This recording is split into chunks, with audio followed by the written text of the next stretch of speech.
আমি এসেছি তোমার আজ্ঞায়, আমরা এসেছি তার আজ্ঞায়। কাছে রাখবো, যেতে দেব না। I think that's enough. That's what spirituality is. As Professor Monodip said, the two bowl songs have summarized and explained what I in fact wanted to share with you. So what I am going to share with you would be only a repetition, because those two bowl songs were beautiful and they took all of us into a different realm of spirituality, deeply moving. I was in fact contemplating whether I could ask for the Molin to request them to come to St. Xavier's University campus to perform for us one day, maybe during this Christmas season. Fine. Dear brothers and sisters, warm greetings on behalf of St. Xavier's University and a heartfelt welcome to this annual Christmas lecture. We have begun this practice, having this annual Christmas lecture. As Professor Monodip said, that the topic for today's lecture is spirituality for life and leadership, the two aspects of our life. I extend my sincere gratitude to Father Molin Fernando and his dedicated team from the Association of Jesuit Collaborators. They call it AJC, like we call SJ, for organizing this enriching program this morning. And I always appreciate this group of collaborators for their dedication, for their loyalty and generous involvement in the university's activities. And I'm sure the spirit will continue for many more years. I want to begin with, of course, I'm not going to follow the text here. You have the booklets. But I would like you to take a look on the cover page.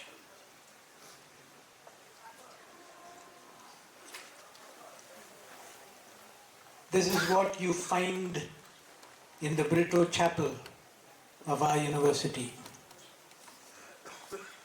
This is the masterpiece, we call it Creation of Adam. It's in, of course, the Sistine Chapel in the Vatican City. And Michelangelo took, I think, about 30 years to complete it. The creation of Adam embodies the profound intersection, the profound relationship between spirituality and humanity, between God and human. And so that itself summarizes what we plan to do today. Together as a community, reflect on what spirituality is. If you go to the West, and I'm sure Professor would be able to confirm, and ask any student or anyone for that matter, because you can't ask them, how are you? It's an offense today. And so if you ask, what is your religion? You can't ask.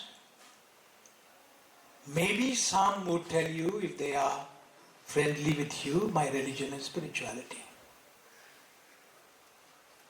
Very rarely, seldom you will hear answers, I'm a Christian, I'm a Muslim, and I'm so and so.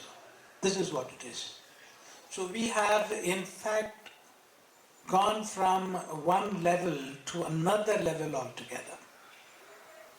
And I would see it for better. It is true. And we would understand.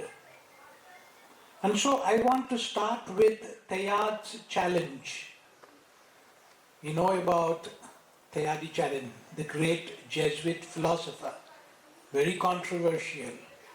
The church did not accept him. The Jesuits almost threw him out because this is not what you should write and preach. But he stood by his theory because he was a science specialist. So he combined science and religion. His challenge is phrased like this, and I like it very much. We are not human beings having spiritual nature. We are not human beings having a spiritual nature. Then what are we? We are spiritual beings having a human nature. This is basically what he kept preaching. But 99% of the total population of this world live just the opposite. We live as if we are human beings with spiritual nature. This is the basic. And this transformative perspective of understanding of Teilhard challenges the conventional views. Anywhere, any place, when you say, I am a spiritual leader, I am a spiritual person, people don't respond to you. They think you are totally from a different world altogether. You are not normal. Okay? So this is what basically is. So the Teilhard's transformative perspective challenges this understanding. Because for him, spirituality is transcending. It goes beyond physical existence. Let me give you an example based on Teilhard's challenge. And so we will have to understand that we live as human beings with a spiritual nature, but we are not living as spiritual beings as human nature, because as human beings we are conditioned by space, time, and so you live. I don't know whether anybody here would live for more than 100 years. Tell me please. So this is where we are. So we know that our end is final and we'll definitely face death one day, which is physical, biological. You have to. Even the Pope has to die.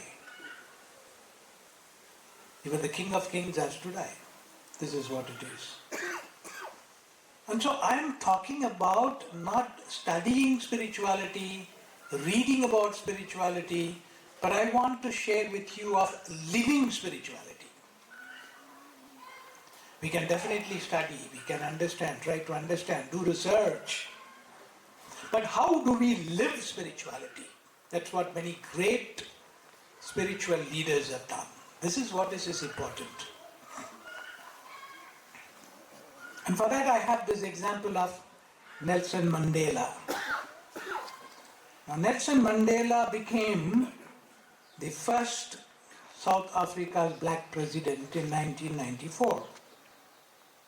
The first thing he did, as Dr. Abdul Kalam did, even before taking oath as the President of India, Abdul Kalam first started going back to his college. He says, it is the college that made me, and the college is responsible, where I have spent 5 full years, and these Jesuit fathers trained and formed me. And so he thought of that and then phoned the principal and said, I want to visit my college. And when he was there, he said, I want to visit that room that I stayed for 5 years as a student. And so the same thing happened with Nelson Mandela. He said, I would visit the prison that I was for 30 years. So he visited the prison, and then he had no expression of hatred, anger, nothing. He rather wished the jailer, and I told him, thank you very much, I'm grateful to you. So the jailer said, for what? You're here for 30 years, And you are grateful to me for what? Because I treated you so badly. He said, no, you didn't treat me badly, but rather you gave me an opportunity to practice patience, resilience, and determination. That's what paid. And this is how Nelson Mandela lived his spirituality. For the number of years that he was in prison, he practiced that spirituality. And then that was an outpour of his spirituality, that when he returned to the prison, he was grateful to those jailers. And this is what it is. A spirit of reconciliation, that we don't keep any anger, any hatred, anything. It happens, of course, in life. But we don't nurture it, we don't keep it. As we said, we have to forgive and forget. Some forget but don't forgive. But some forgive but don't forget. But we'll have to do both. What is the guiding force of spirituality? For me, the two important things are God and the person. If there is this deep relationship with God, if there is this, as the picture explains, if there is this close connection between the divine and the human, if that realization is there, God lives in me, things are all different. Because we are told that each one of us has been created in the image of God. And so as Tagore said, why are you going to the temples and mosques and churches and all that? Go to the field where the farmer is toiling, where he is working there. There the God is. And this is what it is. We need to discover the God who lives in each one of us. Religion is only a medium. Religion helps us. It's a guiding light for spiritual growth. It can also be misused, definitely. It can be misinterpreted and used, as many people do today in the world, by divisive forces. But religion, of course, fosters peace, harmony, liberty and justice. That is the basic, the essence of every religion. No religion teaches us, tells us, go and do this. Be a source of violence and murder. And so as each one of us is an image of God, that each one of us is, as we say, chota gods. We are small gods. We are all gods. So we'll have to treat each other as gods. But we don't do that. That's what they are wanting to say. We have to treat each other as spiritual beings. The moment we treat ourselves as human beings, then of course there is room for hatred, room for dislikeness, room for unforgiveness, room for divisive forces to creep into you. You give in to the evil forces as long as we live as human beings. But once we start living as spiritual beings, all these disappear. The force of spirituality, the force of divineness in each one of us, dispels the darkness of hatred and division. This is what it is. And so we have to learn this and understand. Another example is the 9/11. What happened? Not before 9/11, but after 9/11. Everyone became spiritual. Okay, all that people said, God bless America. Now they started thinking about God. This is what it is. So very often we think about God when we are sick. Very often we think about God when we are in a problem. But we don't, in normal circumstances and in the moments of joy and celebration, we don't think of God. Because we live as human beings, not as spiritual beings. Yes, spirituality is a very difficult, multifaceted, and difficult concept to understand. True. But it's also easy to understand if you start living spirituality. If you begin to be a spiritual person.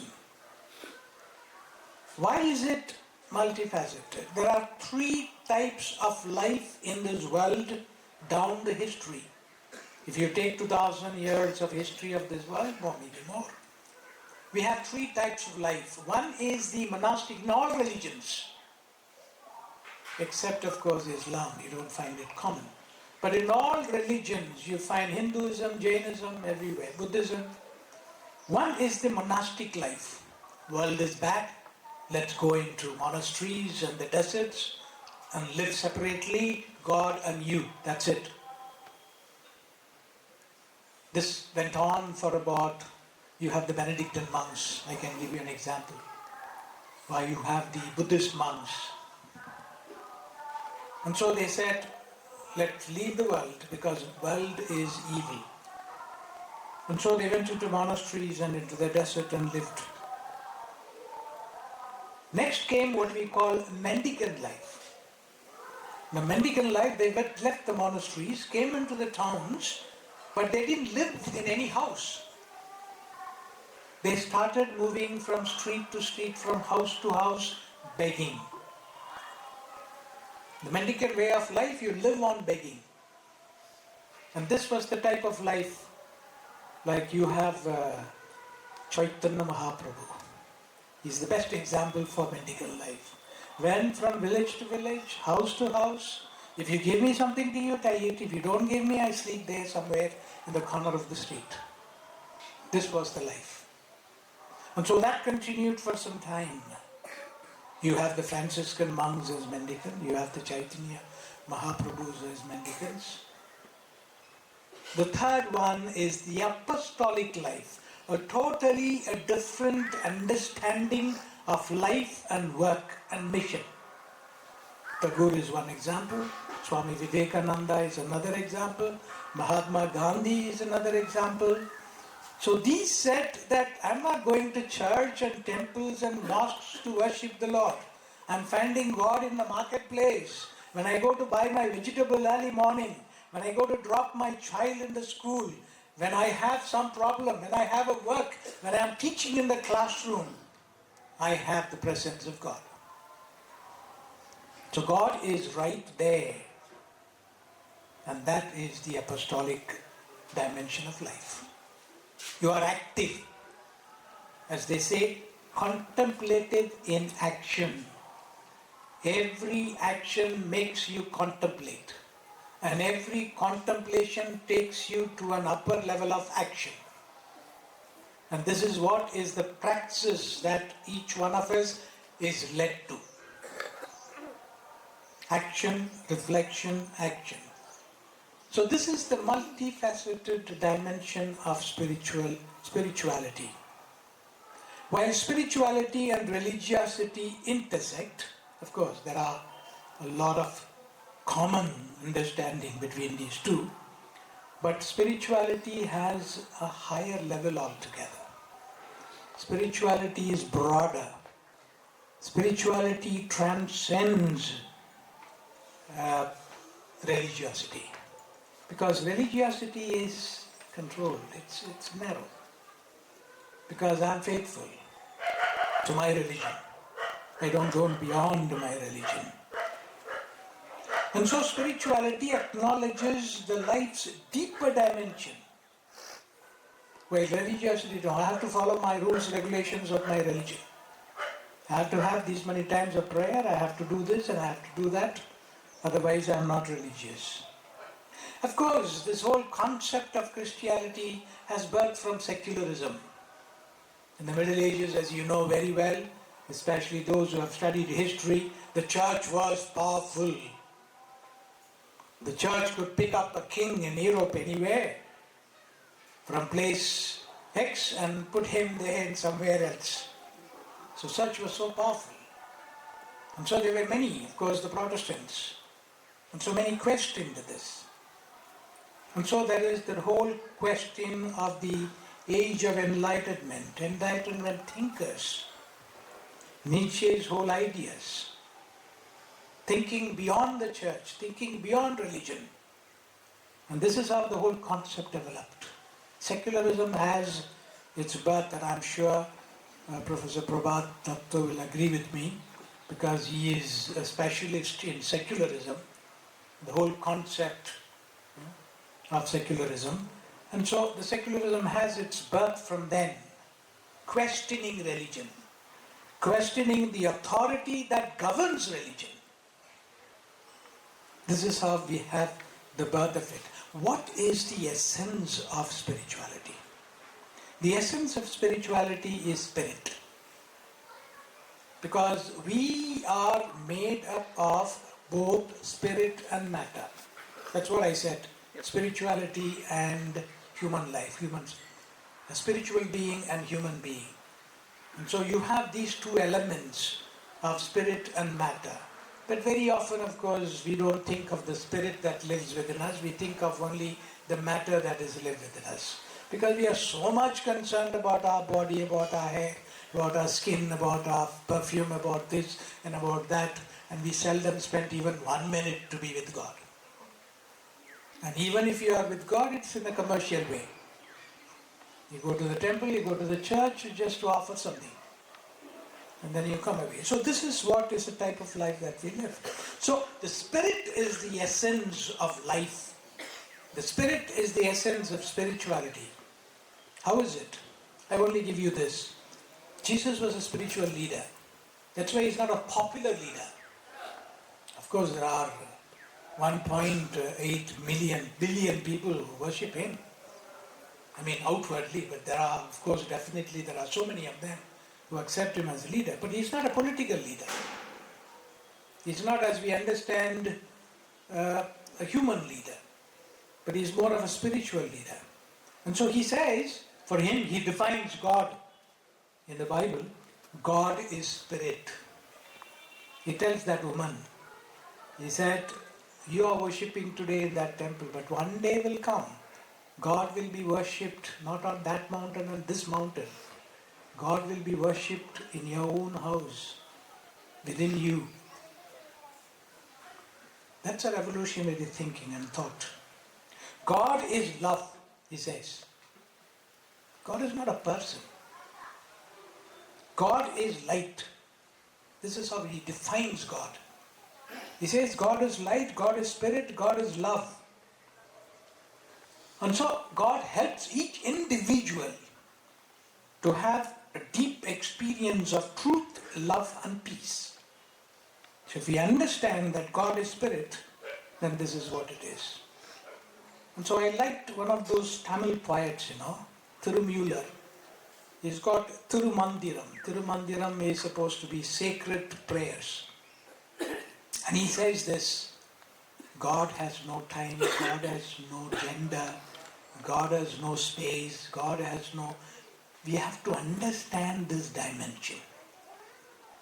Once you understand that dimension, you also begin to live that dimension of life in you. And so he says, this Tirumular says, that God transcends spatial confinement, quantification, and linguistic definitions. He exists beyond comprehension. So you cannot name him. He has 1,000 names. I just want to spend a few minutes on Ignatian spirituality because I am born and brought up in Ignatian spirituality as a Jesuit. I like it.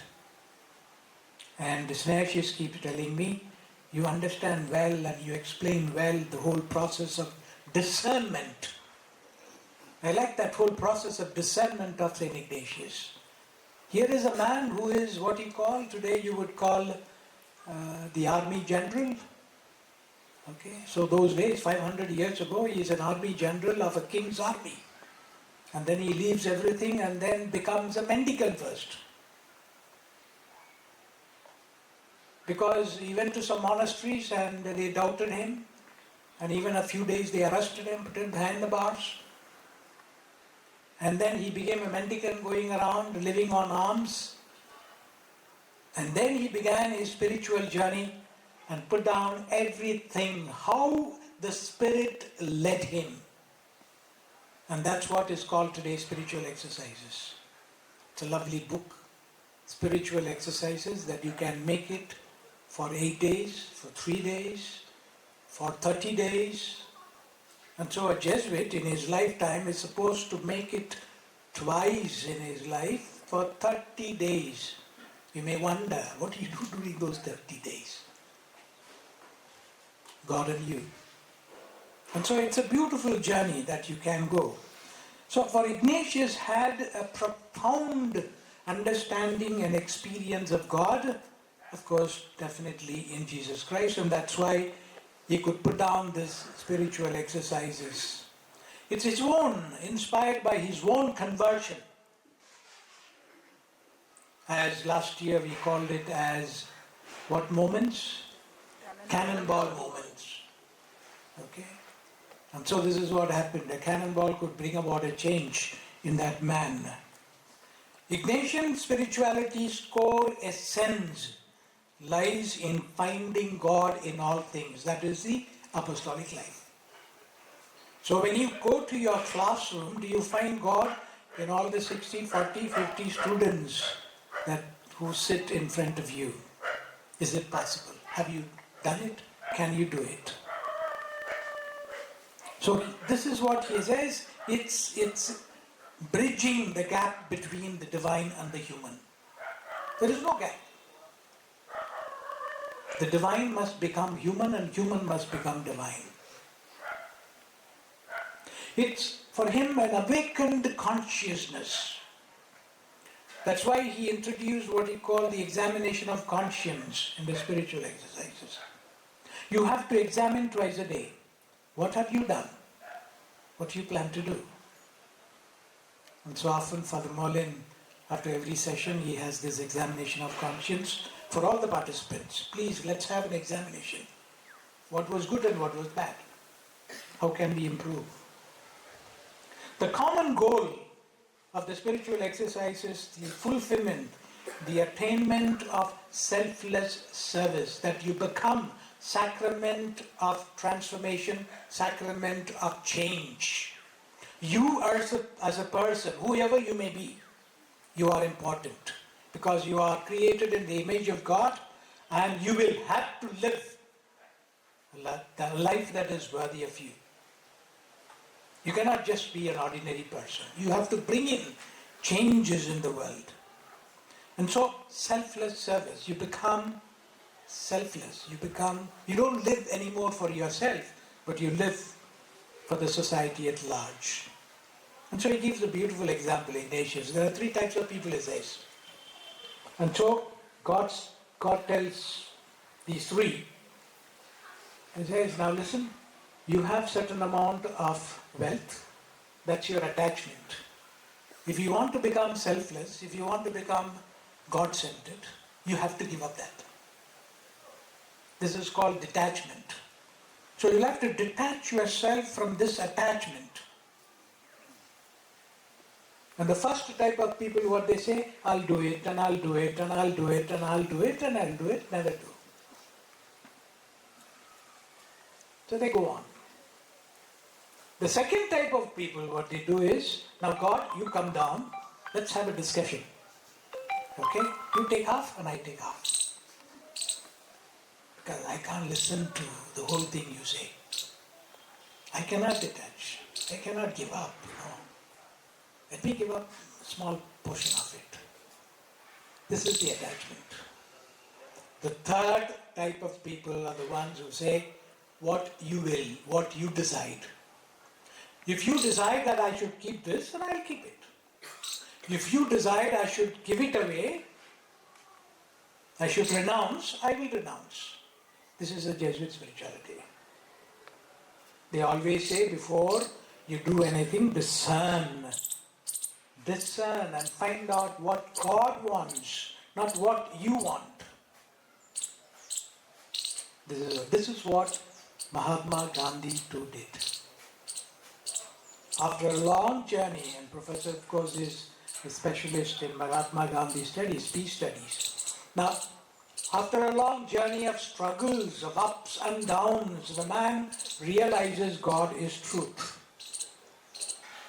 God is life, God is love. So he understands that supreme goodness and responds to it. Now I cannot live for myself, I'll have to live for others. I have to acquire freedom for others.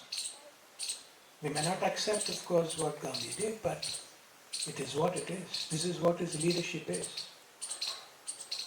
His leadership is a selfless leadership for the sake of people. And so that's why he had an experiment with truth. Truth for him was everything.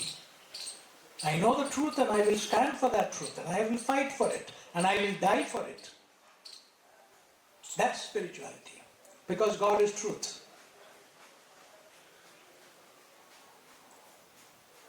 In the same way, like Mahatma Gandhi, you have Lincoln. Of course, there are stories about Lincoln's spirituality, which sometimes they say they are not scientifically true. But this one is when there was this, in America, during the American Civil War, secretary told him, "Sir, what shall we do?" So Lincoln said, "What is that? What shall we do? Let's find out whether God is on our side. Not we are on God's side. Let's find out whether God is with us. If God is with us, the Civil War will be over." And he was such a confident leader. Lincoln's legacy as a spiritual leader continues to inspire America even today. And that's what it is. We need to understand spirituality in our life.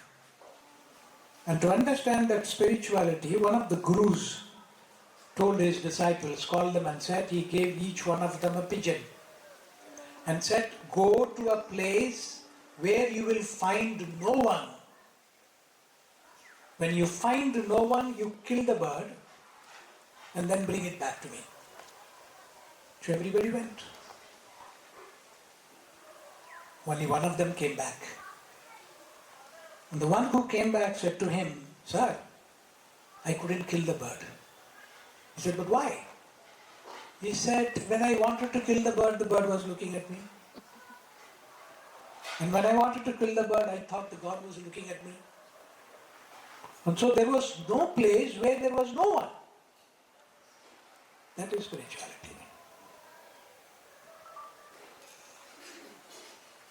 Spirituality where you see everybody everywhere.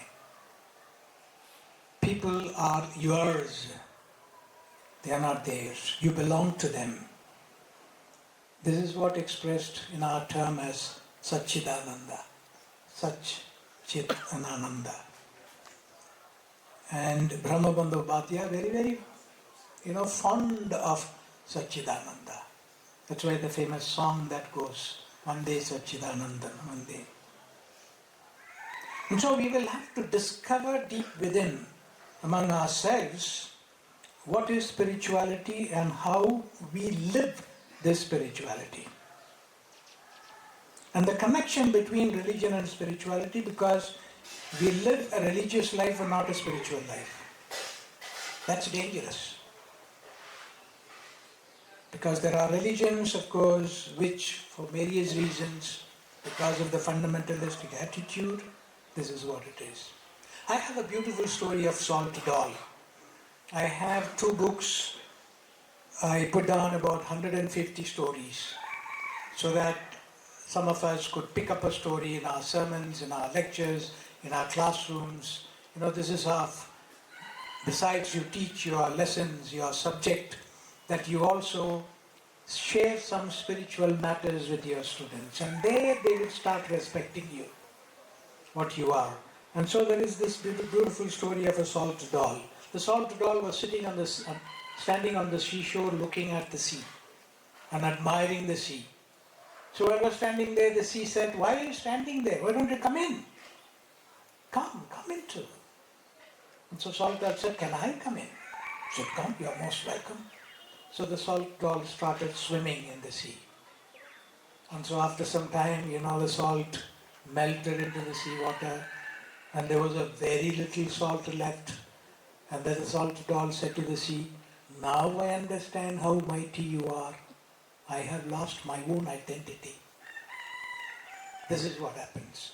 Spirituality is something this way, like the salt doll, that in the world you lose your own identity and take to the identity of God, the divine person, and take to the identity of your people, of your community. You identify yourself with them. That's spirituality. It's not to stand alone. You have to go beyond religion in this. Religion is not everything. I always like Rajneesh, Osho Rajneesh. Of course, he's not liked by many people. Okay? They have many things wrong about him. But I always like him. You know what? One of the things that he has said is, he wanted to distinguish between the masters and teachers. What is the difference between a master and a teacher? He said, out of 100 masters, out of 100 teachers, or out of 100 people, there is only one master. The others are all teachers. Why? What is the difference between? He says, the master is not a learned person. He doesn't have degrees. He has not acquired distinction, but he is the one who has the divine wisdom deep within him. The teachers teach the subjects that they have learned. They don't go beyond the subject that they have learned. And so he says, we need masters today in this country. We don't need teachers. We need masters. It's like we need entrepreneurs. We don't need managers in this country. If only we have entrepreneurs, the country will definitely grow and multiply. And finally, I want to tell you this. We are all called to action. We are the intellectuals of this country. The intelligentsia, the minority. Not everyone is as intelligent as we are. Because we are equipped with that wisdom, we will have to use this wisdom.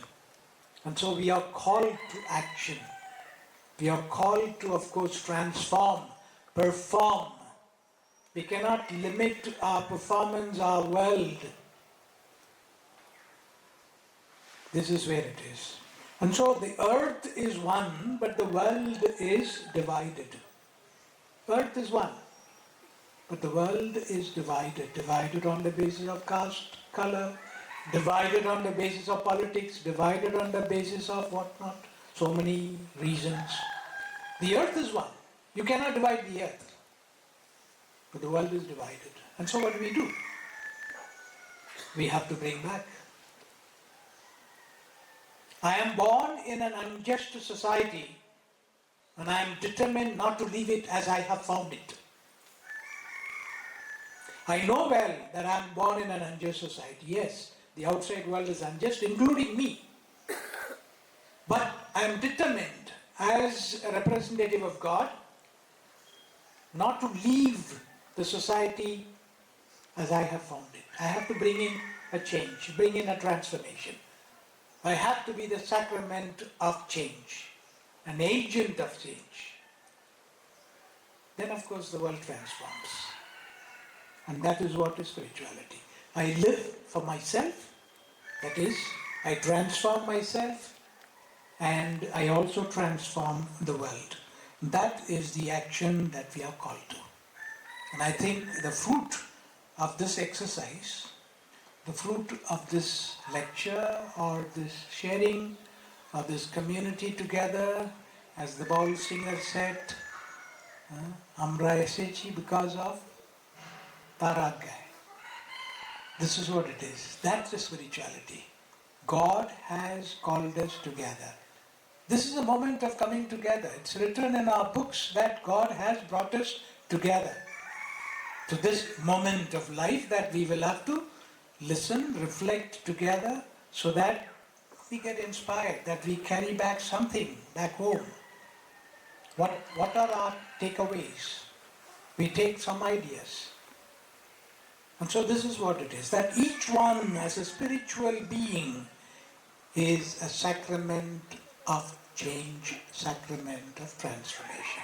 This is what I want to emphasize. And that's what happened to Jesus Christ, that was happened to Gandhi, and that's what happened to Lincoln, that was happened to Nelson Mandela, and that happened to Tayadi Chaden. And that keeps happening in the lives of many, many, many people. And that will happen to us. And it is happening at this very moment. That we become, with this force of spirituality, transformed and go back first in our own families, in our own workplace, in our own locality and society, that a change takes place. Thank you very much and God bless you all. Thank you.